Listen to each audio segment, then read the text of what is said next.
não joga o bebê junto com a água suja da banheira. Perfeccionismo é uma coisa, perfeição de caráter é outra.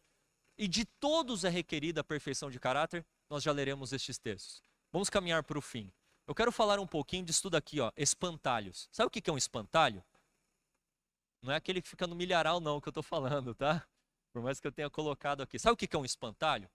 Num debate, vamos supor que eu estou debatendo um assunto com o professor aqui. Estou debatendo um tema com ele. Então ele lança um argumento. É o argumento dele. Em cima do argumento dele, eu agora distorço os argumentos dele e vou adicionando espantalhos, argumentos falsos. Eu vou distorcendo o argumento dele, vou criando espantalhos. E esses espantalhos, eles são inimigos fáceis de serem combatidos. Então eu distorço o argumento dele, insiro argumentos fáceis que são facilmente combatidos para que ele seja desmoralizado e vocês todos olhem para mim e falem, não, ele tem razão, o professor está errado. Isso se chama falácia, isso é mentira. Tudo bem, queridos? Ficou claro? Eu quero mostrar para vocês alguns espantalhos que são criados em torno daqueles que creem na perfeição de caráter. Tudo bem? Muitos dizem, os que creem em perfeição de caráter, creem nisso, nisso, nisso e nisso. E é tudo mentira. São espantalhos criados para que o bebê seja jogado fora junto com a água suja da banheira. Quais são eles? Primeiro espantalho. Eles creem que pecado é apenas um ato exterior. Quem crê em perfeição de caráter não crê que pecado é um ato exterior apenas. Eles creem que alcançarão um estado de santificação que não dependerão mais de Cristo e sua justiça. Isso é mentira. Eu nunca vi alguém que crê nisso. Por mais legalista que fosse. Ou por mais assim, sabe, fervoroso, ou crendo na perfeição de caráter. Eu nunca conheci alguém que crê nisso. Eles creem que alcançarão a perfeição absoluta, que pertence só a Deus. Eles creem que após o fechamento da porta da graça terão que viver por si mesmos, pela sua própria força diante de Deus sem um intercessor. Queridos, quem que crê nisso? Quem que crê nisso? Estaremos cheios do Espírito Santo, chuva serôdia.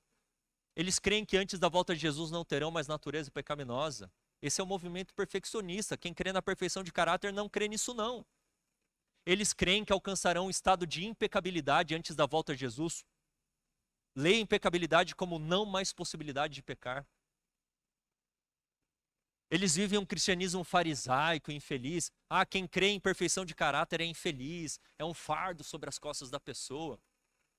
Qual que é o estudo científico que mostra isso? Tem algum estudo científico aí sobre isso? Eles creem que serão salvos pelas obras. Queridos, toda vez que vocês ouvirem esses espantalhos que são lançados sobre aqueles que creem na perfeição de caráter, sugestão que eu dou a vocês, solicite referências bibliográficas. Toda vez que ouvir citarem uma crença atribuída aos supostos perfeccionistas. Eu já fui chamado de perfeccionista. Pastor Benjamin é perfeccionista porque crê na perfeição de caráter. Ele crê na impecabilidade. Eu não creio nessas coisas, queridos. Eu não creio em nada disso aqui, ó. Pelo contrário.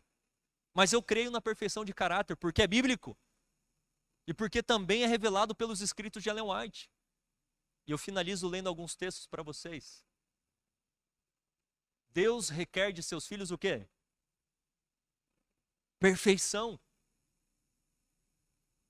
Sua lei é um transcrito de seu caráter e é o padrão de todo o caráter. Essa norma infinita é apresentada a todos, para que não haja má compreensão no tocante à espécie de homens que Deus quer ter para compor o seu reino. A vida de Cristo na terra foi uma expressão perfeita da lei de Deus. E quando os que professam ser seus filhos receberem caráter semelhante ao de Cristo, obedecerão aos mandamentos de Deus. Então o Senhor pode contá-los com toda a confiança entre os que formarão a família do céu. Trajados com as vestes gloriosas da justiça de Cristo, participarão da ceia do Rei. Têm o direito de associar-se com a multidão lavada no sangue. Olha que texto poderoso. Todos os textos são do Parábola de Jesus. Queridos aí das madrugadas, nós lemos este livro, não foi? Foi tremendo. E eu falei, eu só vou tirar textos deste livro, relacionados à perfeição de caráter. Página 168. Olha o outro texto, página 174. Deus somente aceitará os que estão decididos a ter um alvo elevado. coloca cada agente humano sob a obrigação de fazer o melhor. De todos é requerido perfeição moral. Nunca devemos abaixar a norma de justiça com o fim de acomodar a prática do mal, tendências herdadas ou cultivadas. Precisamos compreender que imperfeição de caráter é o quê? É pecado. Ninguém vai para o céu egoísta, orgulhoso, arrogante, blasfemo. O caráter tem que ser transformado hoje e agora, e Cristo está ao seu lado para falar: eu vou te dar a vitória. Todos os justos atributos de caráter habitam em Deus como um todo perfeito e harmonioso. E todo aquele que aceita Cristo como Salvador pessoal tem o privilégio de possuir estes atributos. Cristo, porém, não nos deu garantia alguma de que é fácil alcançar a perfeição de caráter. Não se herda caráter perfeito e nobre. Não o recebemos por acaso. O caráter nobre é ganho por esforço individual mediante os méritos e a graça de Cristo. Você tem que se esforçar? Sim ou não? Mas o poder é de quem? É de Deus. Deus dá os talentos e as faculdades mentais. Nós formamos o caráter. É formado por combates árduos e relutantes com o próprio eu. Você tem que se sacrificar, meu irmão, sim ou não? Sim, e demais. Mas o poder é de Deus. As tendências herdadas devem ser banidas por um conflito após o outro. Devemos esquadrinhar-nos detidamente e não permitir que permaneça traço algum incorreto.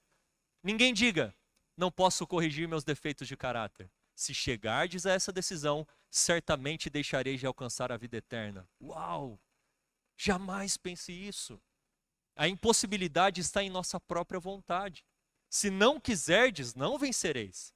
A dificuldade real vem da corrupção de um coração não santificado e da involuntariedade de se submeter à direção de Deus. Esse é o penúltimo texto. O amor é o fundamento da piedade.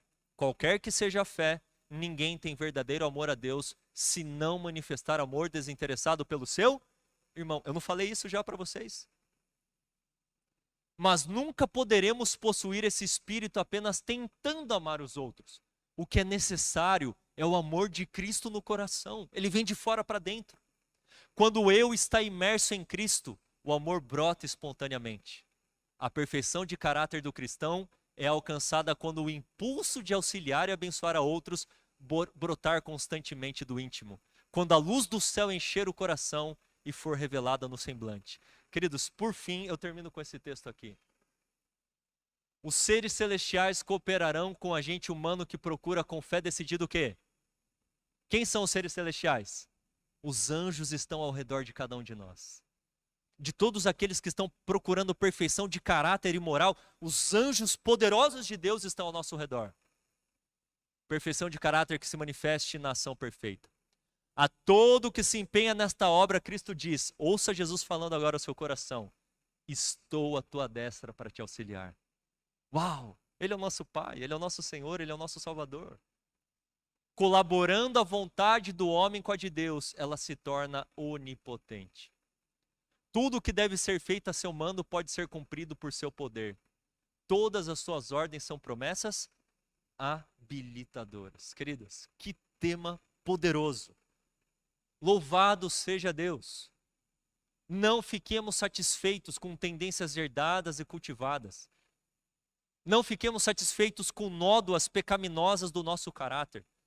Procuremos a Cristo de todo o nosso coração para receber o seu caráter imputado e a sua justiça comunicada que transformará o nosso caráter. Para sermos amorosos, misericordiosos, justos, santo como Deus é santo. Você aceita isso na sua vida? Você deseja lutar de uma maneira insistente, de uma maneira focada na transformação do seu caráter? Cristo está à sua direita. E o poder do Onipotente está com você, para você ser mais do que vencedor. Queridos, quando a igreja refletir perfeitamente o caráter de Cristo, cada um em sua esfera, todos perfeitos em Cristo, então ele voltará para reclamar a sua igreja como sendo sua. É isto que Cristo está esperando para voltar. O mundo está preparado para o retorno de Cristo. Nós precisamos nos preparar também, refletindo o caráter de Cristo Jesus. Que Deus abençoe a todos nós, em nome de Jesus. Amém.